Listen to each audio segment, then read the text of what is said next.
අයිබෝන් සියලු දෙනාට හරිම වෙද වෙතින් ඔක්තෝබර් මාසේ 15 වෙනිදා බදාදා සඳහා කාලගුණ අනාවැකිය.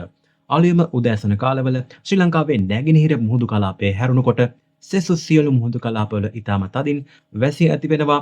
දීවර සහ නාවික කටයුතු සිදු කරන ඔබ විශේෂ අවධානයකින් පසුවන්න. දහවල් කාලය වෙනකොට දහවල් 1-2 සන්ධ්‍යා 3 පමණ වන විට උතුර නැගෙනහිර පුංචි රාළ මාමේ හැමදේම මේ දවස්වල පස්සට යන්නේ මොනව වෙලාද මන් දන්නේ නැහැ. සැලපිතේ කොඩිවිනයක් කොරලද දන්නේ නෑ. පොඩක් කොරලා බලපන්. ඔකට හොඳම කෙනා තමයි අනුරාධපුරේ හෙටිආරච්චිගම කුමාර ගුරුතුමා. වශී ගුරුකම්, වැල්පැන්නුම්, රූපෙට කටු ගැසීම්, හදිහූනියම්, ගේදොර ආරක්ෂා කිරීම, වේලපත්කඩ බැලීම් සහ වෙනත් ඕනෑම ගුරුකම් කටයුතු සඳහා දැන්ම විමසන්න, දැන්ම අමතන්න අනුරාධපුර හෙටිආරච්චිගම කුමාර ගුරුතුමා. 076 103 45 47.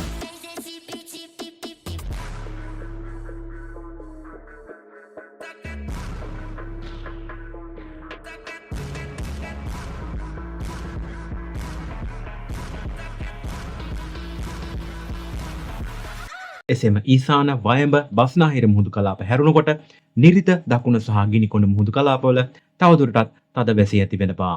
රාත්‍රී කාලයේ වන විට රාත්‍රී 8-9 පමණ වන විට ශ්‍රී ලංකාව වටා සියලුම මුහුදු කලාපවල තනින් තන සුළු වශයෙන් වැසී පවතිනවා. මුහුදු ප්‍රදේශවල උෂ්ණත්වය වන්නේ දහවල් කාලයේදී දහවල් 1 දහවල් 2 පමණ වන විට සාමාන්‍යයක් ලෙසට සෙල්සියස් අංශක 27ක් මුහුදු ප්‍රදේශවල සුළං වේගය සාමාන්‍ය මට්ටමක පවතිනවා. නමුත් දකුණු මුහුදු කලාපයේ පැයට කිලෝමීටර් 20 සිට 30 දක්වා තරමක තද සුළං ධාරා ඇතිවනවා. දීවර නාවික කටයුතු වලට උචිත සුළං වේගයක් පවතිනවා. එසේනම් ශ්‍රී ලංකාවේ අභ්‍යන්තරය සඳහා කාලගුණ අනාවැකිය. අලුයම උදෑසන මධ්‍යම රාත්‍රියේදී මීදුම් තත්ත්වයන් ඇති වෙනවා. ඔබට මෙම ශ්‍රී ලංකා සිටීමේ සුදු පැහැයෙන් පෙනෙනා දිවයිනේ බොහෝ ස්ථානයක උතුරු පළාතේ දකුණු කොටස්, වවුනියාව, අනුරාධපුර, පොළොන්නරුව, දඹුල්ල, කුරුණෑගල, මහනුවර, එසේම ඌව පළාතේ බදුල්ල, බණ්ඩාරවෙල, රත්නපුර, එසේම මොනරාගල වැනි ප්‍රදේශවල රියධාවනයේදී වඩා සැලකිලින් යුතුව රියධාවනය කරන්න. ආරෝග්‍යයෙන් ප්‍රතිකාර කරලා මගේ කොණ්ඩේ ගොඩාක් ගියා. ඊට පස්සේ කොණ්ඩ කටුවක්වත් දාන්න බැරිව ගොඩාක් මං අපහසුතාවයටපත් වුණා. ඒ කාලෙදි තමයි මට තරංග සර් මේ බෙහෙත් එකක් මට ගෙනලා දුන්නේ.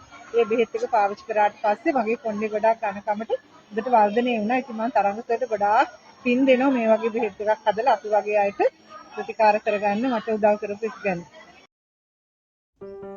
ඉනු hair oil ඖෂධ 32ක ගුණය සමගින් නිරෝගී කෙස් කලබක් අවශ්‍ය ඔබට.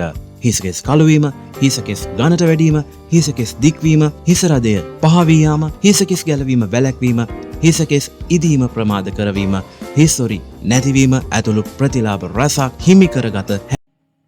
අලුයම උදෑසන කාලවල වැසි ඇතිවනවා ශ්‍රී ලංකාව වටා සියලුම වෙරළාශ්‍රිත ප්‍රදේශවල ගොඩබිම් ප්‍රදේශවල තනින් තන සුළු වශයෙන් සහ තනින් තන තරමක තද වශයෙන් විශේෂයෙන් යාපනය, වැලිඔය, මිගමු හලාවත, ගාල්ලමාතර හම්බන්තොට යන වෙරළාශ්‍රිත ප්‍රදේශවල වැසි ඇති වෙනවා.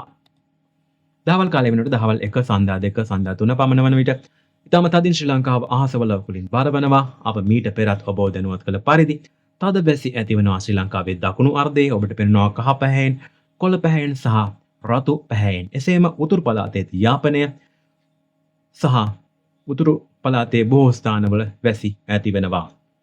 ඔබට විශේෂයෙන් සඳහන් කළ යුතුයි බොහෝ දෙනා අපගෙන් විමසනවා ඊසාන දිග මෝසම ස්ථාපිත වෙලාද එහි තත්ත්වය කුමක්ද යන්න.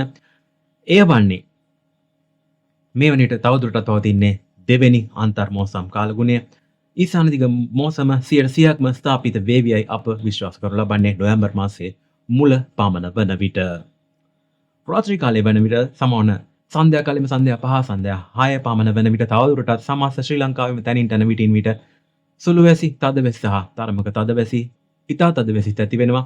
අකුණු අනතුරු සම්බන්ධයෙන් ඔබ විශේෂ අවධානයකින් පසුවිය යුතුම වනවා. විශේෂයෙන් වයඹ පළාතේ, මධ්‍යම පළාතේ, උතුරු මැද පළාතේ, උතුරු පළාතේ, නැගෙනහිර පළාතේ තද වැසි ඇති වෙනවා. රාත්‍රී කාලයේ වන විට රාත්‍රී 8 9 10 පමණ වන විට වැසි තත්ත්වයන් පහ වී යෑම ඇරඹෙනවා. තවදුරටත් තනින් තන පමණක් සුළු වශයෙන් වැසි කිහිපයක් ඇති වෙනවා. උෂ්ණත්වය වන්නේ 15 වෙනිදා පදාදා දහවල් කාලයේදී ශ්‍රී ලංකාවේ සාමාන්‍යයක් ලෙසට සෙල්සියස් අංශක 29ක් වැඩි උෂ්ණත්වය ඇතිවන්නේ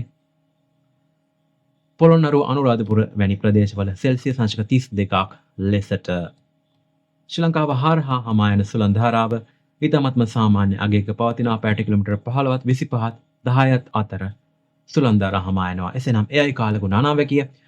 විශේෂයෙන් දහවල් සහ සන්ධ්‍යා කාලයේ තද වැසිවලට සූදානම් වී සිටින්න ඕන හැම මොහොතක කුඩයක් රැගෙන යන්න අමතක කරන්න එපා.